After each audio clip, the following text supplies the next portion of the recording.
This lady isn't helpful anymore because she's sick. They're saying I won't be useful for cleaning the house. They talked about it when they thought I was asleep. My mother-in-law and husband decided to separate from me before things got worse. So while I was in the hospital, my husband divorced me. They left the house. But then they came back a few months later. They caused chaos when they found out the truth. My name is Sarah. I'm 31, and I've been dating Jack for 5 years. We were living with her parents, planning to buy our own house once we had a child. But it's been almost 2 years, and we still don't have a child. We're still living with her parents, along with my husband, his mother, and his younger brother. I became the center of attention because of this situation.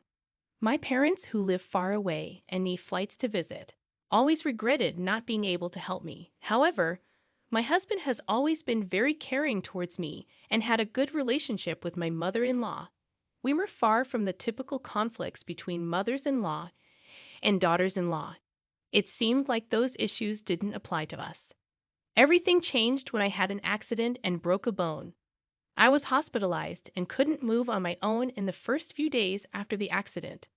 My husband and mother-in-law visited me daily, showing great concern. But now they only come once a week. I appreciated the visits, but everything changed after the doctor mentioned I could have permanent consequences. They didn't realize I was listening when they said, "She won't be able to do the housework anymore or anything like that. And it's still going to end up costing more than a wife who is no good for anything.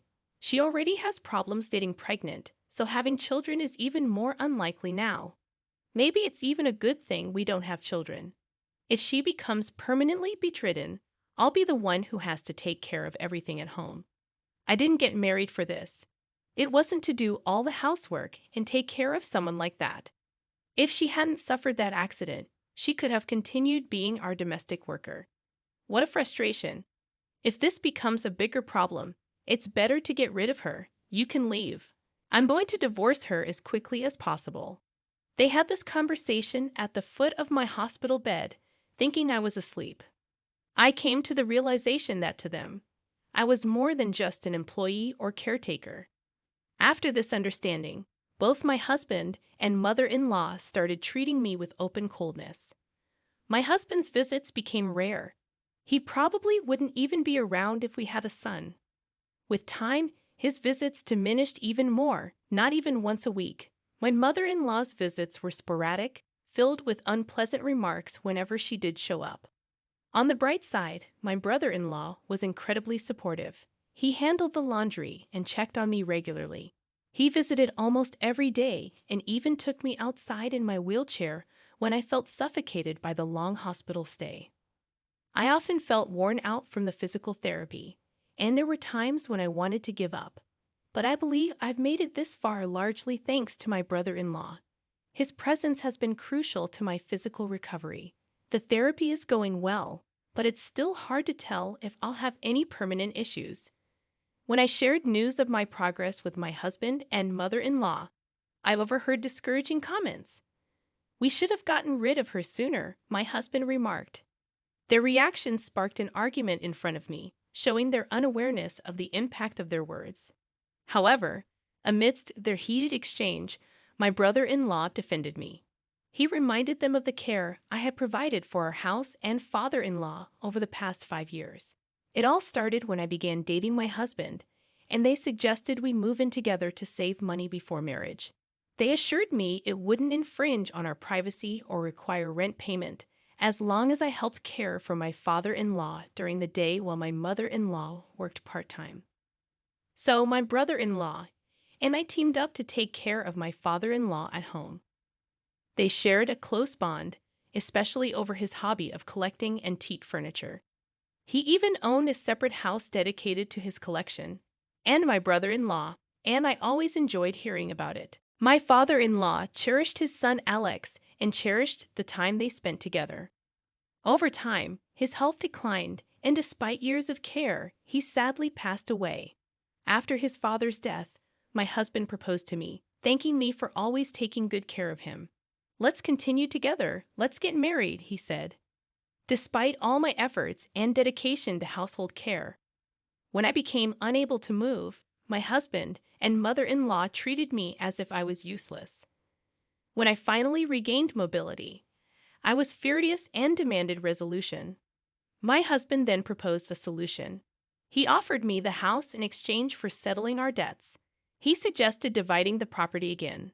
I was unsure if he would actually give me the house, but considering my father-in-law's considerable inheritance, which was divided between my mother-in-law, Sonia, and Alex, it seemed feasible. The inheritance amounted to approximately $20 million for each of us. Jack commissioned Alex to handle all the paperwork with the executor, which proved to be quite bothersome. They debated whether to donate the house as part of the division of property. My husband argued that it was just a big, impractical house in the countryside and suggested it wouldn't be a significant loss even considering its maximum value.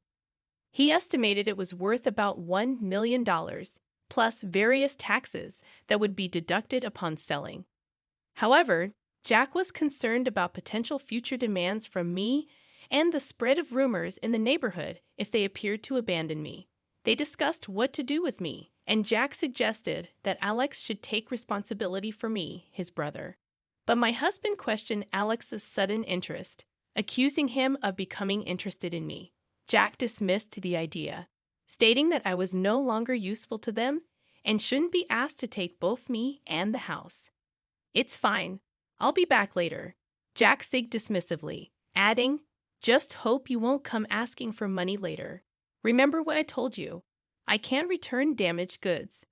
Jack and Alex signed papers and arranged for the formal transfer of ownership through a lawyer. "I'll take some money from my savings," I responded. "Why don't you find a healthier, prettier, younger woman to marry and build a better house with?" Jack suggested to my husband. "Okay," my husband agreed. "Sarah, call a lawyer to start the divorce process." They quickly announced they would stay in a hotel for a while and left the room. Alex and I bid them goodbye silently. With Alex's help, I filed for divorce, and within a few days, Jack and I became complete strangers. A week later, Jack and my mother-in-law packed their belongings and left home. It was surprising that Alex, my brother-in-law, continued visiting. "Don't worry about it. I'm visiting because I want to," he assured me.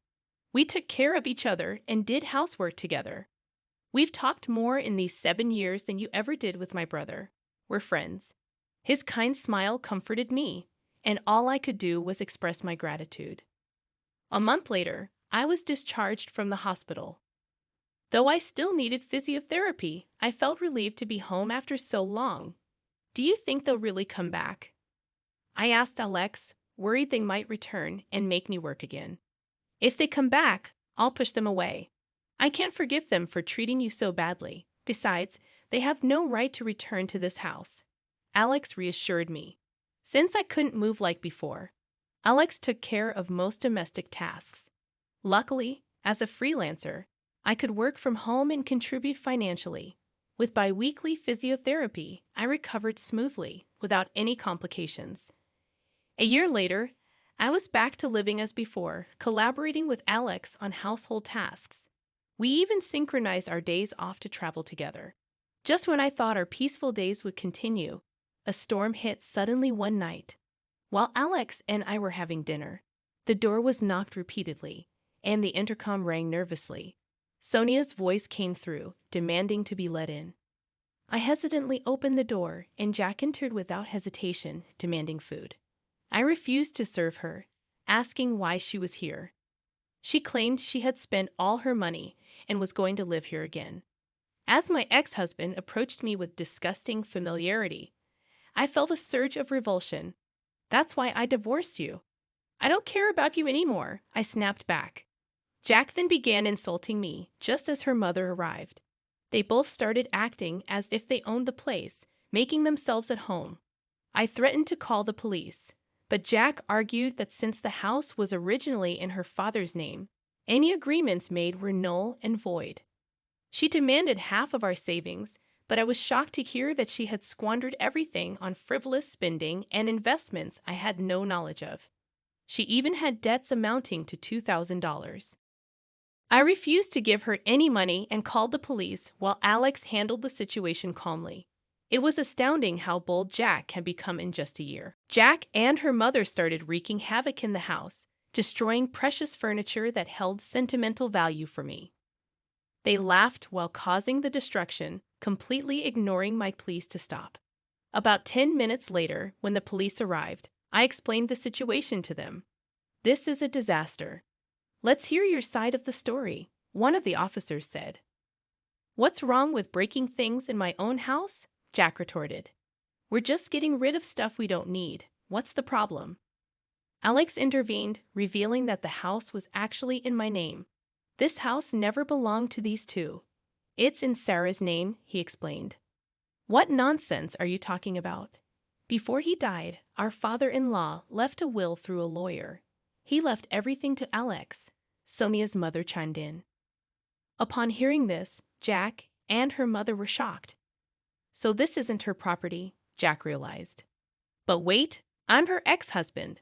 We're like family, so she has to forgive me," Sonia's ex-husband pleaded. "Don't make me laugh. You're a stranger now that you're an ex. I didn't even know you were in contact with another woman before our divorce was final. And you treated me like an employee," I countered. Jack tried to shift the blame onto her mother, claiming she influenced her actions. However, her mother revealed Sonia's failed attempts at relationships and business ventures, which left her in debt. Despite their previous condescending attitudes towards me, they both desperately pleaded for forgiveness, trying to avoid involving the police. "I won't forgive any of you. You were treating me like a servant until just now. Not leaving when I asked you to leave is illegal. And since the furniture collected by my late father-in-law is now mine, you'll need to compensate for that," I asserted. Jack and her mother begged me not to involve the police, fearing the consequences. "Wouldn't you want me to go to jail?" Jack asked. "I don't care. We're already divorced," I replied, unmoved by their pleas. I discovered that I was married to my brother-in-law, Alex, or rather, he was my ex-brother-in-law. And now he's my husband. Not even a year ago. "And you've already moved on to another man, my own brother no less," Jack explained. But Alex clarified, "It's not like that. I wouldn't give Sarah up, no matter how many times I asked her to." Jack was left speechless, unable to argue further. "I don't care anymore. I'm going to pay whatever it takes for the damages," my mother-in-law declared. When asked about the value of the furniture, I estimated it to be around $200,000. Despite their lack of interest, Jack and her mother were now responsible for compensating for the items they had broken. As they couldn't afford such compensation, the police took them away for trespassing and vandalism. I forgave them and moved forward with the process.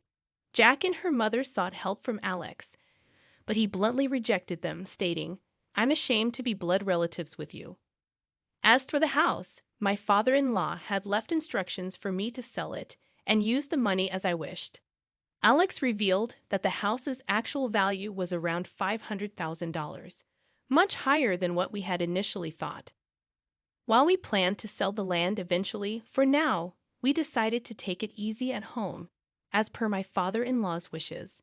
Concerned about having children, I went for a checkup with a gynecologist after marrying Alex. Fortunately, there were no problems detected with either of us.